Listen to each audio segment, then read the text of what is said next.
I've got a knife set here. The brand did send this to me. I'm going to give you my honest opinion. This thing comes with 6 knives. It comes with a pair of kitchen scissors. The most unique part about this knife set is this base. So right here is kind of like the traditional knife set. The knives just slide down into the block. This I feel like is like a more modern take on that. If you look at this. I'm gonna pull everything out and show you first so you get that little paring knife. All right, we're getting like a bread serrated knife. We're getting a long kind of butcher knife, and then we're getting a chef's knife, and then we're getting like another paring knife / steak knife.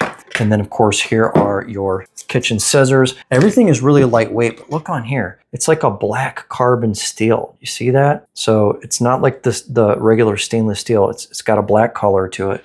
But look, on this base, do you see how it's like a ribbed look right there? You can put this knife anywhere you want in these slots. Look at that, right? So you just find a spot and we'll go right there with it. Find a spot, slide it in, right? And all we're doing is arranging them whichever way that we want. And we'll put this one right here in the middle and then stand it upright. And look, there are your knives, and then this goes right here in this spot. So it's definitely a unique setup. But let's look at the sharpness of these. We're gonna go ahead and just kind of cut right through a tomato. I'm right-handed, so I'm not gonna push really hard.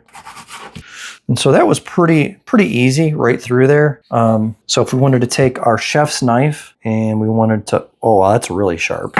Wow. Let's say we were gonna go ahead and kind of cut through this orange. Wow. That went through it like butter. Let's go ahead and test this knife out. Let's cut it into another half. Wow. Nice and sharp. I think it's a great value. They work well. They're pretty sharp. So definitely check these out. That's my quick review, and thanks for watching.